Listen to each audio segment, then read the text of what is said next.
vital meeting. We have been trying to persuade them for some days now that it's safe, but they have yet to believe us, although it would appear that they're starting to come out of the mountains now.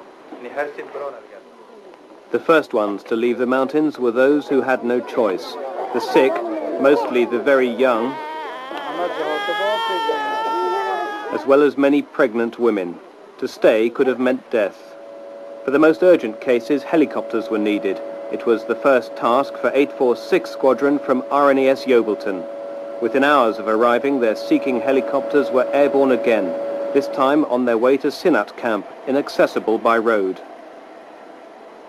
On the ground, Marines from 4-5 Commando were already helping the refugees to pack their belongings. Another unfamiliar role for them. Hands more used to gripping guns, cradling and protecting babies instead. Helping the elderly who struggled through the difficult terrain to get to the helicopters. Even though the crews had just come back from the Gulf War, the sights that greeted them were still shocking. It's a real eye-opener. Nothing you see on TV, actually, on the news, prepares you for doing it for real. And there's almost a sense of unreality of being there and being surrounded by it all. What was news yesterday, you're amongst today. Quite extraordinary. Distressing at all? Yes, especially the children. One of our last lists was mainly children.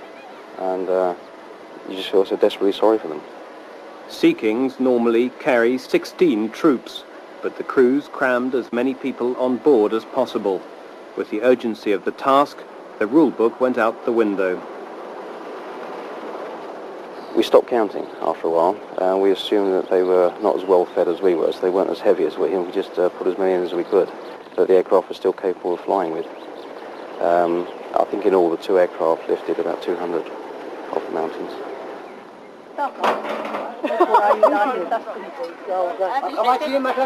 As the word spread that it was safe to come down, the trickle of refugees willing to return to Iraq became a steady flow.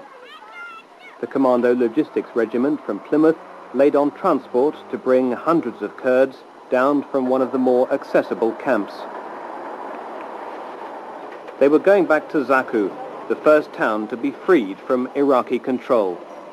For many of the refugees, it was the first sight of their homeland for up to 5 months, and more appeared to want to return. Yesterday they were a little bit dubious about coming down, and we really had to coax them into coming down. But this morning we had to be very careful that they weren't overloading the vehicles. They were trying to stow away all over the place. But yes, they're very pleased to be going home at long last. But most of the refugees weren't going straight home. First stop was the newly built relief camp near Zakhou. After the conditions they'd been living in, the camp was a welcome sight. Some were just passing through, recuperating briefly before going on to their nearby homes. But others would have to stay because their houses had been destroyed by the Iraqis. Many were waiting for the Allies to clear the Iraqi army out of their towns and guaranteed security before moving on. How long will you stay here then? That depends on solution, political solution. After we get something guarantee, making sure that we got our autonomy, we will be back to our cities, maybe 1 month or 2 months. The camp was full and expanding all the time. As fast as tents were put up, refugees were moving in. They were guaranteed food, water and good sanitation, as well as security. And there were also medical checks for every new arrival. How old did you say he was? 14 months. But some, particularly the children, were too ill to stay.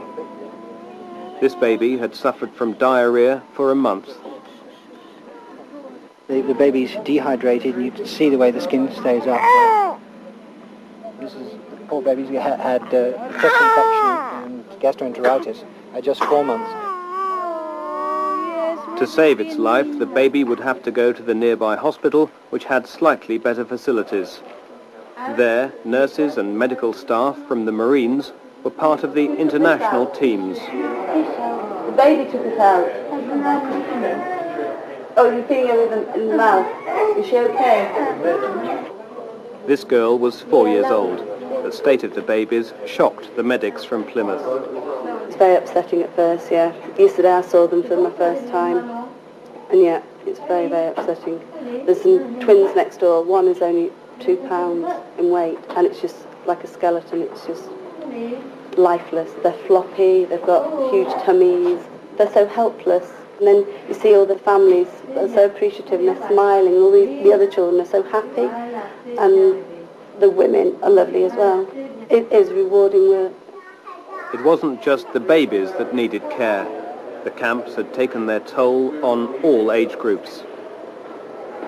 This man's family had been told he had TB. We just told him today that, he's going to die, and, trying to get those people to accept it as much as possible, but he's, like, there's no use even doing skincare on him, like, he's too far gone. He's a living carcass. And hundreds more people were still dying in the mountains. They were unable or unwilling to leave. The situation was worst at Kōچa, the largest and most remote refugee camp. The sheer size was astounding. 130,000 people stretching down the valley for 2.5 miles. And up to 50 were dying each day in the dreadful conditions. The conditions are miserable up in there. It's like walking into a refuse pit. There is a danger of a cholera epidemic at this time. We've had a couple of unconfirmed cases. We've got some people in quarantine areas, in a quarantine area. We're right now constructing a quarantine area up there with the Doctors Without Borders group, and we're just going to be prepared for the worst as it stands right now. Speak English. We need stones, heavy weights. Please. Helping the Kurds to help themselves were Marines from 40 Commando, working with American Special Forces who'd taken control of the camp. A hospital tent was erected 7,500 feet up the mountain. It meant the sick wouldn't have to struggle for hours up and down for help, or simply die at the top. He's got pneumonia and he's dehydrated. So we gave him some fluids and some antibiotics, and now he's talking to us. The medics had arrived just in time. The boy's case was so urgent, he had to be treated in the open before the hospital was completed.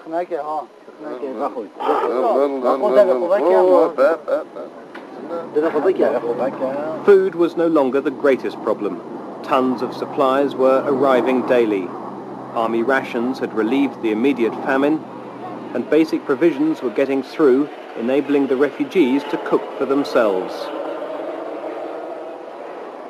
But with so many people living on top of each other without proper sanitation, disease was the biggest fear.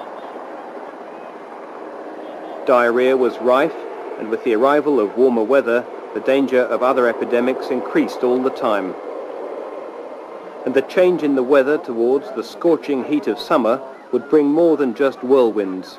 There was another, more pressing reason for the Kurds to go down.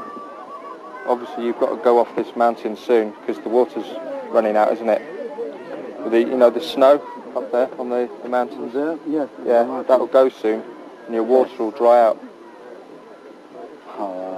What I see. Water? Water? Yeah. Yes. That'll go soon. Yes. Yeah. So you're going to have to go off the mountain soon, yes? Yes. Yeah. But the Kurds have a saying that the mountains are their only friends, and the Marines had seen for themselves why they were so reluctant to leave. The Iraqis have really, ruined everything. All the towns on the side of the road have been sort of just razed to the ground. They've just been demolished, not blown or anything. They've just sort of been bulldozed. So they've not really got much of a home to go back to, a lot of them. I have my house in Bamani. Yeah. Is there. But now they crash. No house. I have no house. It's the whole town like that. They By TNT. By TNT. The Marines in the camps were not facing guns and twitchy Iraqi soldiers, but they were on the emotional front line. Hello. I go by helicopter. You don't want to go to Shamdalay. It's bad camp. I told you. They were constantly called on for reassurance and bombarded with questions they couldn't answer. What about future? We don't know. Some people from Khartoum. How about them? Okay, you know, I am a soldier. I'm not a politician. I can only tell you what I know. I understand what you're saying. You want to have a normal life. That's what I mean. You want to have a normal, civilized life, like everybody else. We can't believe Saddam's promise. Yeah. Only. I know. Saddam has made many promises, but he never will keep them. Yeah. And that conviction haunted many Kurds. Although negotiations with the Iraqi government for autonomy seemed to be making progress, there was deep resistance among the refugees to going home. I want to live in any country. Some people except Iraq. Except Iraq. We want to live. I want to live. Because we know what happens if there is no protection. Is if you haven't protection, nobody protection us. We know what they do with us. Still so fearful about the future, it wasn't surprising that some of the refugees wanted to cling on to the men who'd given them the safety and compassion they hadn't experienced for years. They were afraid about what would happen when the Marines had to leave. We don't want them to leave us here. We don't want, because I think we will die here, for sure. We want to go with the Marines or with the British Army. When they go, you want to go. But senior officers said the bonds that developed between the Marines and the Kurds must not become too strong. A lot of the men are identifying, quite understandably, with their cause. What we must avoid, and what I have been at pains to point out to my people we must avoid, is becoming indispensable to the Kurds. And so we must go out of our way to help them to help themselves, rather than to spoon-feed them and to do it for them. I certainly don't intend to take up permanent residence in North Iraq with my brigade. And as I've explained, we're here to create a safe haven, and it'll be for others to judge when the haven is large enough and safe enough, the Kurds and others. And when we've done that, we will retire gracefully. But the British forces are still there and will not leave northern Iraq until the Allies find a way to make sure Saddam Hussein can no longer persecute the Kurds. That could mean basing a rapid reaction force in southern Turkey, poised to go into Iraq in event of trouble. In the meantime, the Marines have continued to help the Kurds, a task that's taken its toll on even the strongest soldier. There's a new expression which I'd never heard before, but I hear quite a lot since I've been here, called compassion fatigue. And I've seen people suffering from it, who've been right up in some of the worst of the settlements where these Kurdish people are, where conditions are dreadful. And I think there's a quality in Marines which is not generally appreciated, and that is compassion. And I'm sure you've seen it, as I have, that is very much in evidence.